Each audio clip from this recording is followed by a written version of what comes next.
Good afternoon, everyone.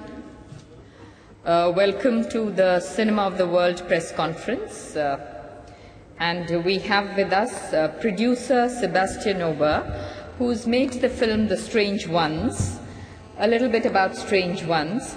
Mysterious events surround two travelers as they make their way across a remote American landscape.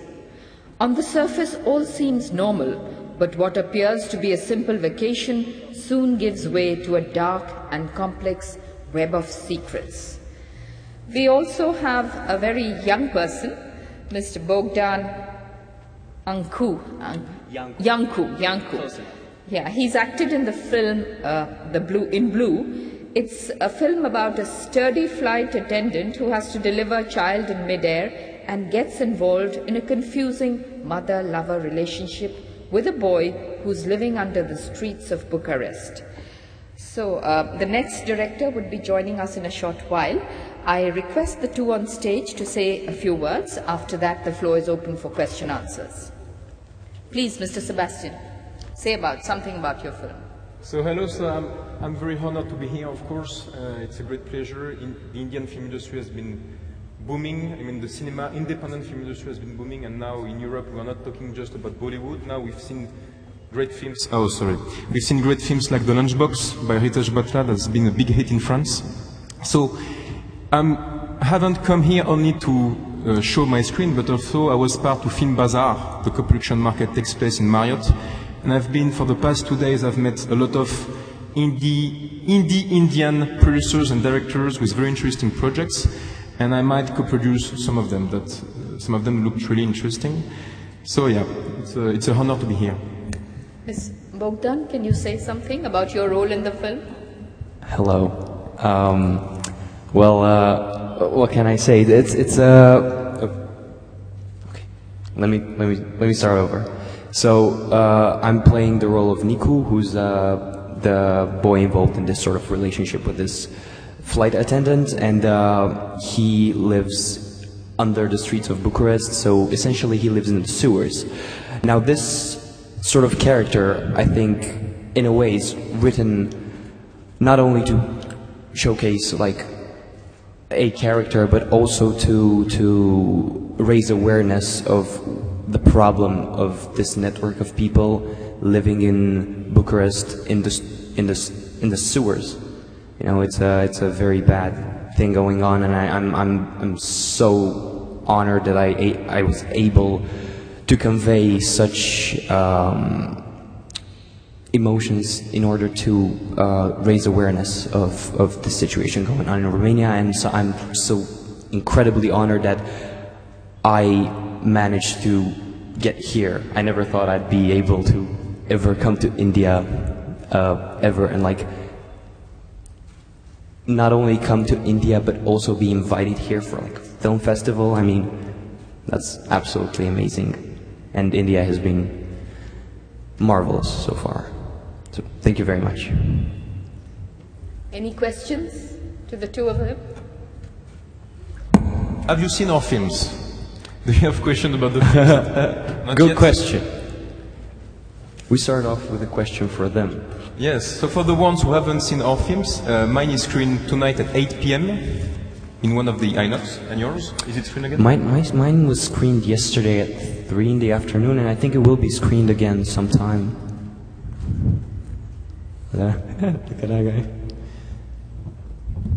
So my film, so as you could hear with my accent, I'm French, but my film is American. So my company is based in Cannes, in south of France, where the Cannes Film Festival takes place.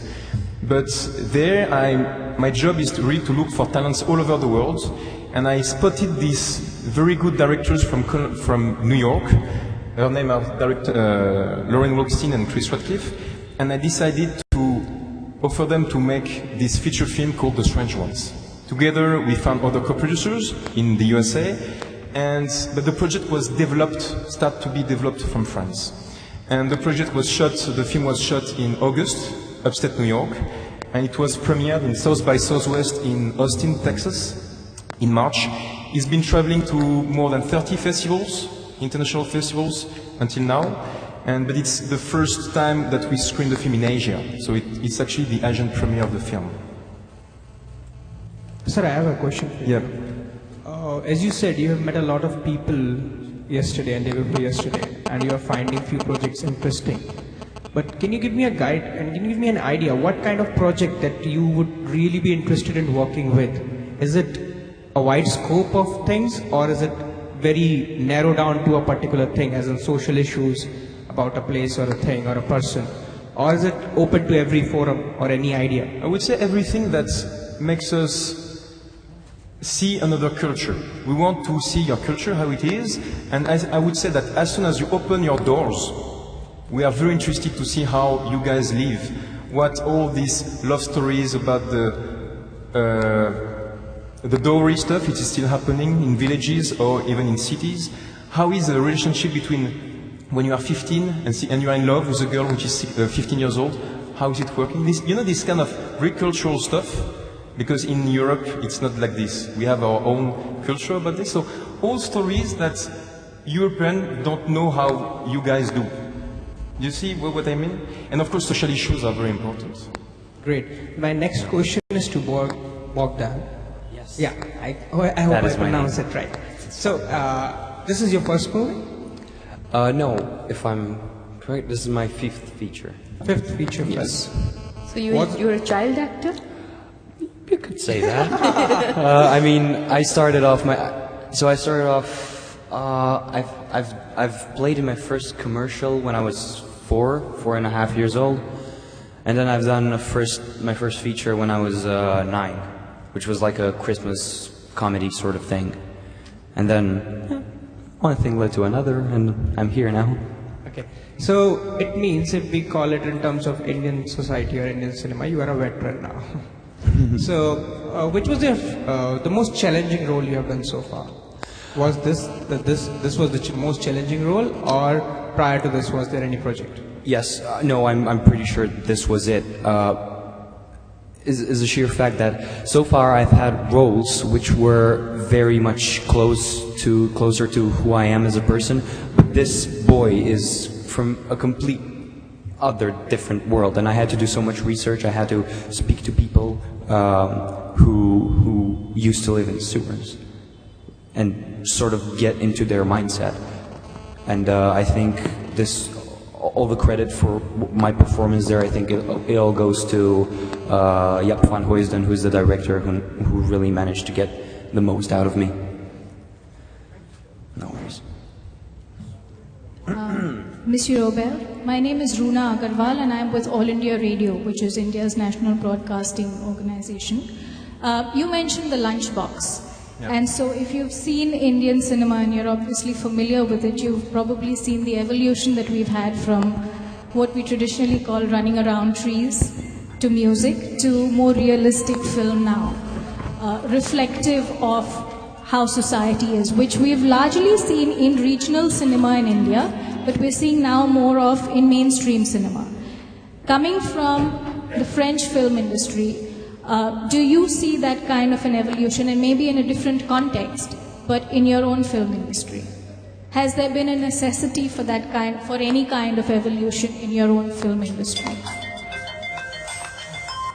You mean you are talking about running out around trees? You are talking about Bollywood, right? Yeah. So Bollywood has kind of evolved, right? We started out from there. We still have a lot of those, and to be fair, I think I love some of those as well. Yeah. But we see a lot more that reflects life and realism and the common man's story today. Like you talked about the lunchbox. Yeah. We now see a lot more of slice of life movies happening in India. Now, European film has been different. It's been largely a reflection of reality through the ages.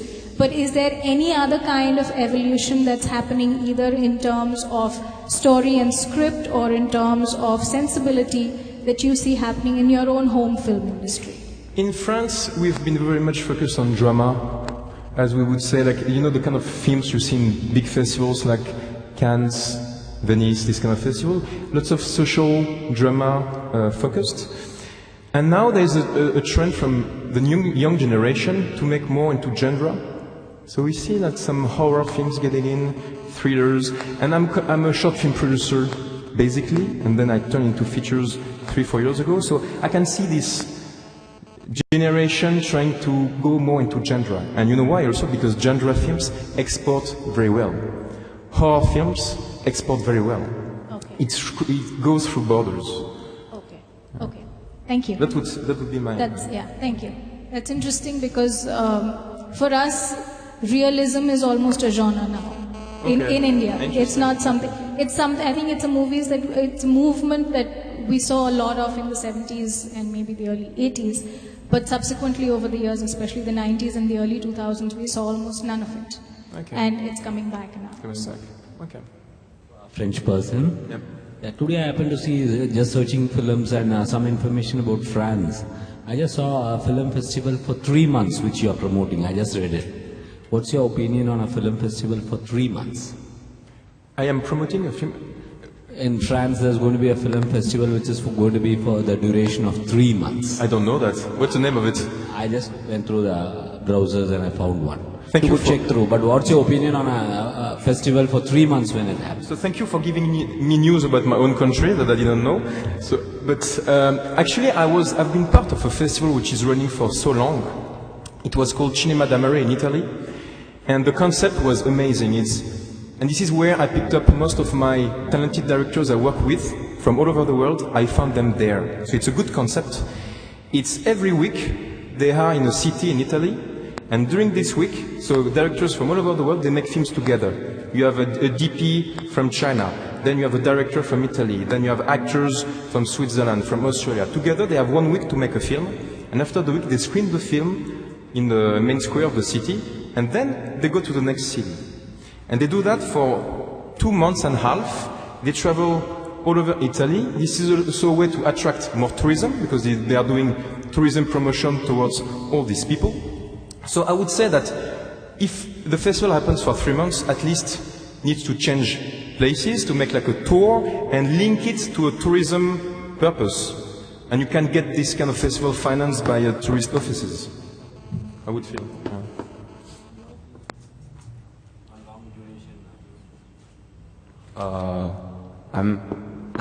I don't really know a lot about, the bureaucracy that goes behind film festival. I mean, the longer the better.